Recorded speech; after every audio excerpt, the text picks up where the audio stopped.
Where's my... Hold on. Hold on.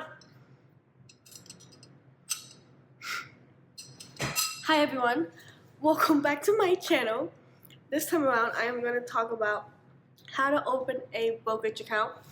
I had one request from someone from Discord, from my Call of Duty clan Discord.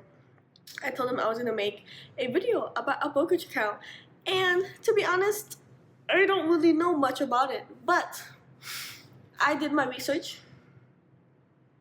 and I will tell you from the best of my ability what a brokerage account is. And yeah, and for the person who requested for this video, if you need additional help, just let me know. I will help you one-on-one on the stream. Well, actually we won't stream it because then you'll post it anyways. Without further ado, today I am breaking down how you can open up your first brokerage account. And so first, I'll tell you what a brokerage account is. So think of it like a bank account but for investments instead of cash. When you open a brokerage account, you can buy and sell stocks, ETF, mutual funds, and more. So basically, you're trying to build wealth over time. So I do want to make comparison and analogies. So unlike a savings account where your money is protected by the bank, in investing your money can go up or down based on the market. So that's why it's super important to know what you're doing and your research. So for example, I don't know if you've seen on social media all of these memes about the stock market going up, then going down, then going down again, and then going up. I would advise you obviously do your research, and the quickest advice I can give you is if you have the money, start investing now as early as you can. The younger the better, the sooner the better. And if the stocks are on an all-time low, that is the best time to buy. Don't panic and don't sell. Yeah. So the reason why I tell you guys to start early, especially my students, is the earlier you start the better, because thanks to something called compound growth, even small investments can turn into big money over time. And so, yeah. So first things first, now knowing what a brokerage account kind of is, next step is picking one.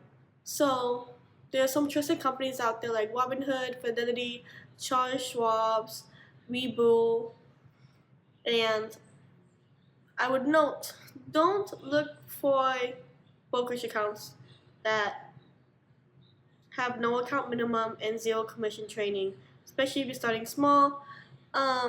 Yeah. Next is going to the website or going to the app. So I know Robinhood I use Robinhood and Charles Schwab. I also have the Fidelity app. I really need to sit down with my finances and get that shit together. But I'm in finals, so low-key I just submitted a whole essay before doing this video, but I promised somebody that I needed to do this video, so here it is. So obviously you can download Robinhood, Charles Schwab, go on the website, go on the official website. Next is obviously creating an account. And so you need some personal information such as your full name, birthday, social security because it's for tax purposes, and address. Next is choosing the account type. It's going to ask you what account type do you want, and so you're going to put individual brokerage account. You can go ahead and skip the IRAs or joint accounts or anything fancy unless you know what that is already and you're just watching this video just because.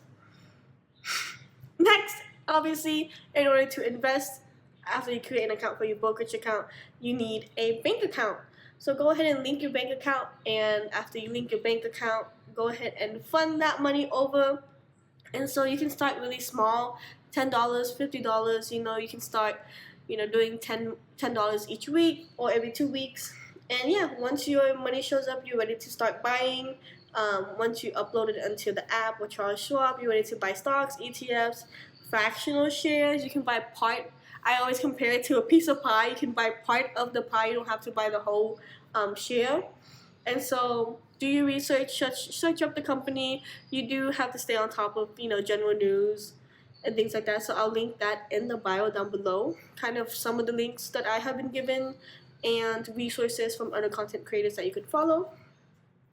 Next is, if you're thinking about buying dividend stocks, a tip is to turn on DRIP. DRIP stands for Dividend Reinvestment Plan, which is basically it automatically reinvests your earnings into more shares that grows your account without you doing anything. Once you set that shit up, it's just automatic.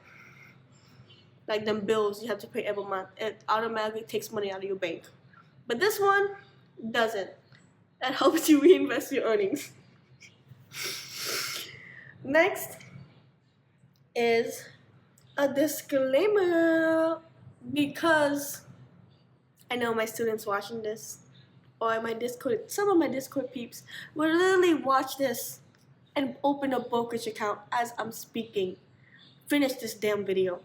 Some tips, I already know how my students are. Some of the tips and some of the warnings I'm going to give you. When you invest this money, make sure you don't need it soon. Anytime soon. If you have a credit card payment that's $50, don't use the $50 out of your paycheck in your checkings account to put it into the S&P 500. Go ahead and pay that credit card bill off first. That's mandatory or whatever, and then invest. Because once you put it in there, you're gonna leave it in there. Stocks, it's like you throw money into it, and not that you don't look at it, but you don't pull the money out. Yeah, it's kind of like a CD, you know, or like a savings account. You put money in there to not. Okay, it's not a savings account. It's kind of like a CD. You put that shit in there and you let it accumulate over time. That's the purpose, you know. And so, other things, as we see from recent times and news, if the stock market goes up and down, do not panic. Don't panic. Whatever you do, if the stocks are going down, depending on the stock, you know, whatever you're trading. I do like long-term stocks, so if it goes down, I don't panic and pull out. I go ahead and just buy more of it. If it's red, my guy, it's time to buy. So yeah, always double check. Obviously the brokerage account, don't use no sketchy apps. The ones that I named earlier are fine. And yeah, that is basically a general, very quick, to the point, how to open your first brokerage account. And just a reminder that starting small is fine. Putting in $5-10 right now, if that's all you can do, that's okay. I know some of my students, they only work part-time or, you know, side jobs here and there. So whatever money that you could do. And obviously it's good to start building good habits early on. But yeah, so that is the video that I have for today. I'm going to go ahead and drop more important videos down below and information and resources to continue your educational financial literacy journey. And yeah, if you found this video helpful, obviously like and subscribe. I am very close to the 50th mark. I'm hoping that one day it gets to 100, because then I'll finally, I told myself, yeah, it sounds so corny, but once I get 100 followers, I'm literally gonna go either to Fiesta or HEB and get myself like a pastry, or maybe go to like an Asian bakery, like an 85 bakery, and get myself a cake, and like get the 100, like get a candle, and then bam. Let's go. Oh my god, I forgot about this, but I have collaboration next month. It's gonna be very exciting, so it's gonna be loading. But next month I do have collaboration with my university. I can't say much about it, but it does have to do with content creation and also podcast. So can't say much because I'm not trying to spoil it. But anyways, catch you guys on the next video, and I'll create more content next month with guest speakers, and yeah! Bye, Pookies. I'll see you next time.